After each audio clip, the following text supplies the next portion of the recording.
Okay, so today I'm going to show you guys how to take off the intake manifold on this 2007 GMC ACADIA. It's the SLT model. This car is misfiring on cylinder 3, and so I want to check the fuel injector because I know it's not the coil pack or the spark plug, and I just want to check the fuel injector before I have to find out if it's compression or not, just to see if I can figure out what's wrong with this car or if I should sell it. So the first step in taking the intake manifold off is we're going to have to take off this cover, which is just simply held on by the oil cap. So you just pull your oil cap off, and then I come over here to this intake manifold side, and you just give it a good little yank, and then this corner's held in too. Pull it up, the manifold will come right off.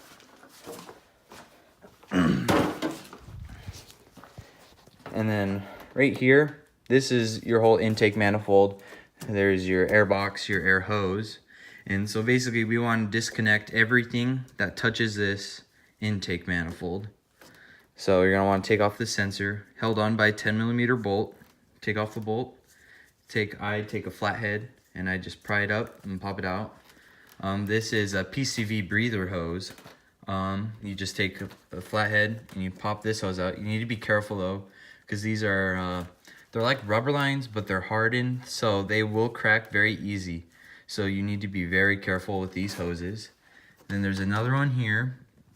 Let's see if we can zoom in on this. So there's like a little pin. You just slide it over to the left. There's a tab. Slide it to the left, and then you'll be able to pull the line out. And then flathead screwdriver, and you could take off the intake, the air hose. And then I would also pull this out just so that we don't risk breaking this line, which is easy. It's just clipped in. So it comes off, and then if you really feel like you have to, you can pull the hose out off this. This is also PCV breather tube, and you could just pull this one off and set it aside. And there's also going to be a connector for the, oh, sorry about that. There's also a connector here for the throttle. It's an electronic throttle, so it's just a little sensor and a clip. Just push down on the top tab, and then it'll pull right out. So let's get started on this. So I've got my 10mm. I'm going to use impact just because it's quicker. If you're going to use impacts, you need to be careful not to strip them. So you just, once it breaks loose, just go slow, nice and easy. You can pull this out and set them aside. Yeah, I can't pull it out by hand. So you just take your flat head, and then you just kind of want to wiggle it in under the sensor. And then you can work it in, just pry it out. And then over here, we can do this. We take the flathead to this hose clamp.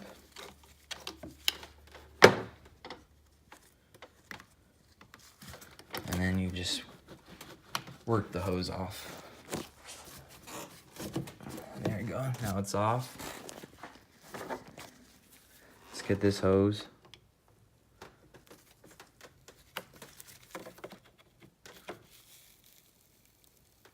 Just be very slow when you work it out.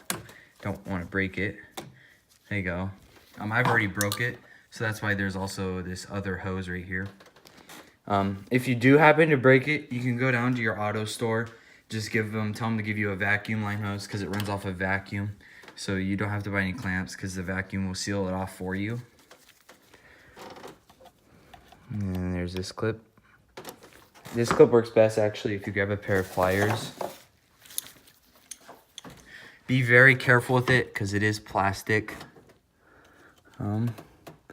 Actually, it looks like this one has broke. So there you go. I just popped it loose. It kind of unhooks, and then you just pull it off. You got to be very careful not to break it. Here, I'm gonna get some light down here so you can see. So there's this sensor. Just pull on this top tab, right there. Push down on that, and you should be able to slide the sensor right out. Okay. So after you have all of your sensors, your air hose, your PCV hoses, and your map sensor. Once those are all disconnected, our next step is going to be getting this fire shield off of it. So there's going to be bolts right here. And then if we look down in here, there's one hiding up under there. You can kind of see it there. We have one down there. And then there's another one hiding back up under there. Let's see if I can, there you go. There's that bolt there too. These are all 10mm sockets. So you should be able to just take a swivel joint on your 10mm and a medium-sized socket, or not a socket, a extension. And you can do it with a hand ratchet, or you can use the impact ratchet. Also, one thing that could be very helpful, because we are dealing with this engine bay area, is having a magnet stick, because these bolts are in tight spaces. You may not be able to grab it, and just like this bolt fell, and it fell down here right under this field wire, or the coil pack for the injector. This magnet stick helps a lot, so you aren't having to squeeze your hand in the little spaces trying to get them out. Okay, so I've got all of the bolts off that hold the fire shield on, and so now you can kind of just start to wiggle them all out. This one over here is held on. It's kind of, there's like this tab that it's hooked through. You kind of just have to yank at it and get it off, and it slides right up and out. The next one after that would be this top one after you do the left side. These ones are kind of hard. I don't think this has ever been removed, so they're kind of stuck on it.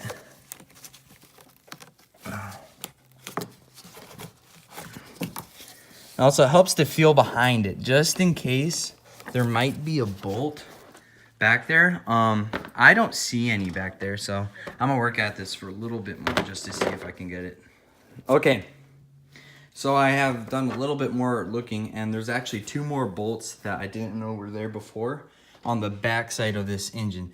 So the 2 bolts are located, so where that back hole is right here, if you go straight to the back side, there's gonna be a bolt down here on this back side. There's a little, I don't know what to call it, there's a little, just say a rod sticking out. I know it's not the right term, but there's a rod sticking out just right next to it on the right side, a little bit under it on the right directly behind that hole.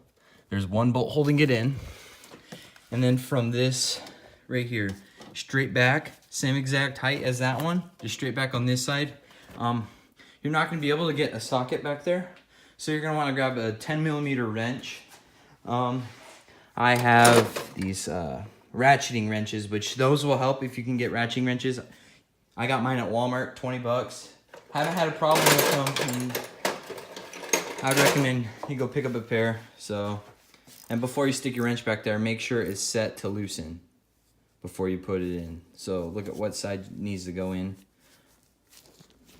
Okay, after you've removed those 2 bolts, actually 2, one of the ways I found out while I was here is if you're able to, and you can get your arm in there to get this one, if you just lean over the car a little bit more and you get your arm in there, you can reach this one fairly easy. And it's not too hard. But once you have those 2 bolts off, just reach your hand back there and grab under the lid. It has a little flap like this. And if you kind of yank on it a little bit, it will pop up and it'll break itself free. And then from here, it's just a little bit of maneuvering. Oh. Well, that line just broke. Have to go and replace that more.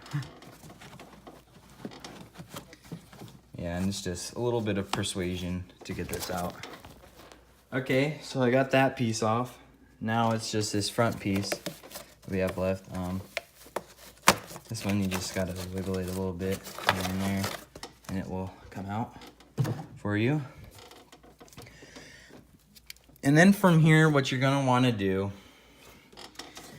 is, let's get a light back here. Back here behind this flap, there is another line right there that feeds pressure to the brake booster for your brakes. You're gonna wanna remove that. Where's that? You wanna move that hose right there. It looks like you just stick a wrench on it and twist it out like normal. And then you're gonna wanna take off, there's a bolt right here holding the wire harness down. You need to take that bolt out. And then there's a sensor back here. You wanna pull this sensor off too. And then I'm gonna take all these bolts, 2, 3. So 1, 2, 3, 4. There's a 5 down here. You wanna take those 5 bolts out. And then there's another bolt down here. Down there, that holds on, looks like another wire harness. And then take those bolts out and you should be able to pull that off. This hose back here that I mentioned earlier, you don't have to twist it off through this way. Like I said, you could just yank it off, it just slides on.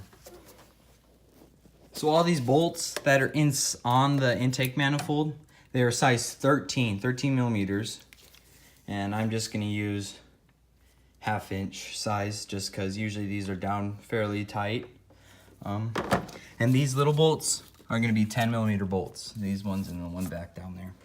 Well, actually, now I'm thinking about it, you don't have to touch the firewall because all you need is the bolt broke loose in order for the intake to separate from whatever the head of the engine, from the engine block. So you do not have to take this firewall off in order to get these bolts out. These bolts will not come out as they are. You just have to leave them in there. And also, if you are trying to check fuel injectors on cylinders 1, 3, or 5, they happen. All you gotta do is pull off those engine covers and you can look at them through here and you'll be able to see them. It's back down there, right there. You can be able to turn the car on still if you just hook this hose back up and plug all of your stuff back in without the fire blankets. And you can stick a flathead to them. Stick your ear up to the flathead and you can listen for them to fire, or you can check the connection on them. But this car was sucking oil up through the PCV, so I do want to pull this off so I can clean out the intake just to make sure that that's not causing it to misfire. And yeah. Okay, it's a tight space. You want to put your swivel joint on, and then I'm going to use this. It's about, I think it's a 9-inch extension. I'm going to use this just so then I'm not having to put, I can lessen the angle of the swivel joint so I can get more torque and so I'm not risking breaking my tools. Now after everything's been pulled out, what you're going to want to do is just try to pry this off. There's little points down here where the intake ports are, and you can just try to pry it up with a flathead or a pry bar. There is one more hidden bolt back here behind this. You just gotta pull this firewall out of the way, and then there's one bolt back here. Of course you can't see it. Back there. Also, back here behind this airbox, down where that little hole is, there was a wiring harness that you gotta pull out and yank out from the engine. It takes quite a bit of work to pry this manifold off, but at this point it should be coming out. You can kind of see. I can lift it and break it loose. Okay. Wiggled it out. It's kind of a pain to do, but you kind of got to pull it back to this front left area, and then once you get enough room, you got to pull those back 2 bolts out, because those bolts, they hook back here and you're not able to pull the intake manifold out unless you get those bolts out. And then from here, you have access to all 6 of the fuel injectors. You have access to the back coil packs. And then heads, if you want to do head gaskets or whatever, you just got to move some harnesses out of the way. That is how you take out the intake manifold for 2007 GMC ACADIA. And if you want to do any other work from this area, you basically have access to the whole engine from here. So, okay, so I'm trying to check fuel injectors, and they have these clips on them, which are kind of a pain. When they're connected, you have to pull this little green tab, you have to clip it up, and once it pops up, you'll hear it, and then you have to take a small a flathead screwdriver, and you have to press this little gray tab. You have to push that in, and that will make a clicking noise. And once you have that clicking noise, you can pull the connector out of the fuel injector. You just do that to all 6 of them. And then this is just kind of clipped on by a plastic clip, so you just give it a good little yank and it'll pop that off. And then the fuel rail has a bolt here, here, and then back here, there's a bolt. And also, before you work on any fuel system, you need to depressurize it. So you need to go open up the gas cap. Otherwise, if you do all of this without doing that, it will blow fuel all over the place, and it won't be very pretty. Okay, the way to get these fuel injector clips off here is they have these little clips on this side and then that side. It's like a metal ring on it. I got this one off, as you can see. What I did was